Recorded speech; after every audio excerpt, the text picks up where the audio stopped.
The retroactive jealousy $1,000,000 question. How do we stop all that stressing and thinking about our partner's past, aka horrible, exhausting rumination? Everyone with retroactive jealousy is like, yep, please, I want the answer to that. Some people say to me, yeah, I can go for a few good days, a week maybe, and I don't really think about it. And then my partner says something, or there's some kind of reminder, and then whoosh, I'm sucked into the thoughts. And then there are those of us stuck in these thoughts all the time. We wake up in the morning and the thoughts are there. Hello, good morning. Now, what about that thing your partner did? Mental images, movies, constant doubt, constantly trying to figure it all out. Sometimes it's called pure O. We're not doing anything in response to the thoughts, but all the doing is in here. Some therapists call it megarumination, relentless thinking all day long. Maybe we were doing other things. Maybe we were asking our partners about the past, going through their social media, trying to gather more information, etc.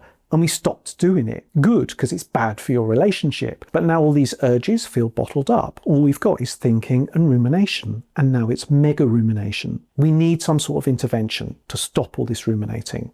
Therapy. With a therapist or self-help. We need to be able to recognize when we're ruminating, recognize that it's going nowhere, and stop doing it.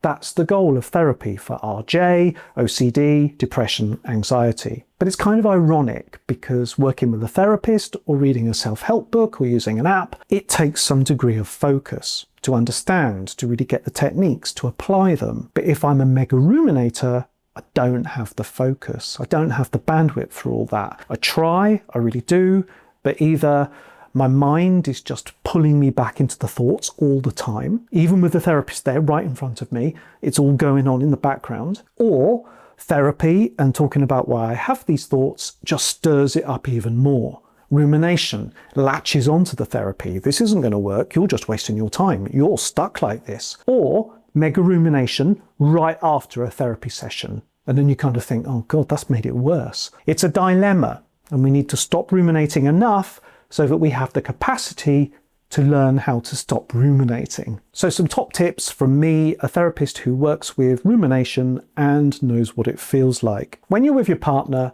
you don't need to keep it a secret that you're ruminating or megaruminating, because that bottles it up even more. See my other video about navigating this with your partner. Yes, your partner can read the room. You've had conversations about it before. They know that you're ruminating about their sexual past. Neither of you feels particularly good about that. But you being able to say, dear partner, if I seem a bit weird or distant right now, yes, I'm having the thoughts, but it's on me, I'm working on it, and I don't need to talk about the thoughts. And you mean it. And your partner can just acknowledge that. I hear you, I understand, we know what we're dealing with here.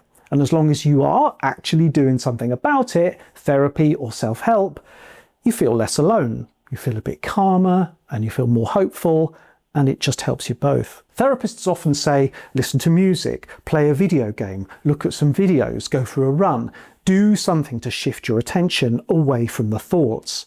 This is distraction techniques. It's still acting on thoughts. It's doing something in response to them.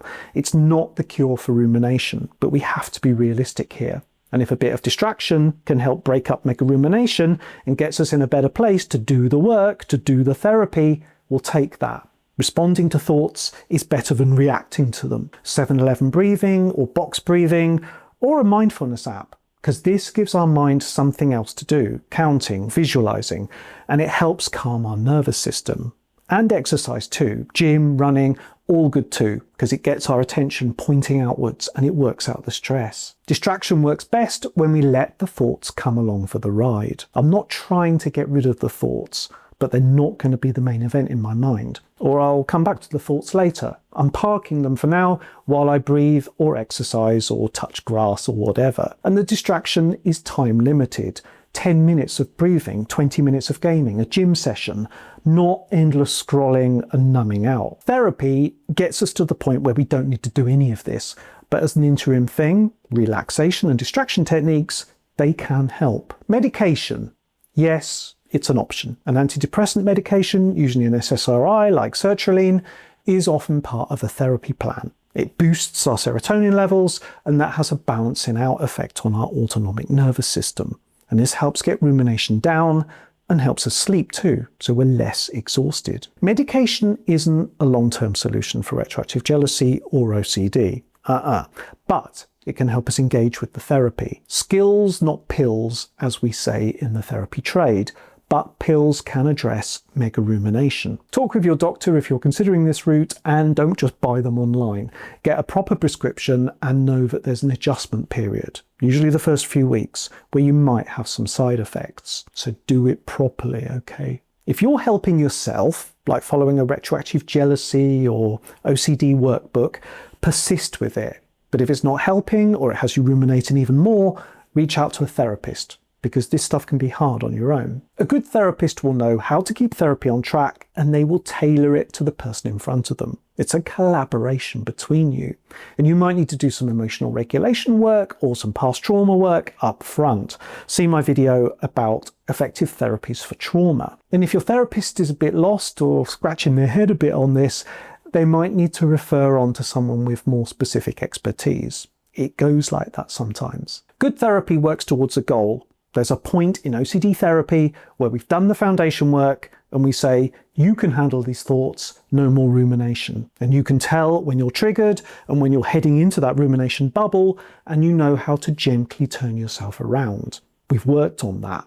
So if you're still going in the bubble and you're ruminating, we can clearly target the reasons why. It's a process of elimination sometimes. Dr. Michael Greenberg has a really good protocol on this, and I'll put a link in the description. We accept that there's a messy reality to stopping rumination. The mind has ways of slipping back into it. So give your therapist feedback on what's going on for you. I hope this helps lay out the kind of two-phase approach here, because we've got to get megarumination down. With enough practice and focus, therapy takes us upstream from the rumination, through the bad feelings, and up to the actual doubts that set all of this off.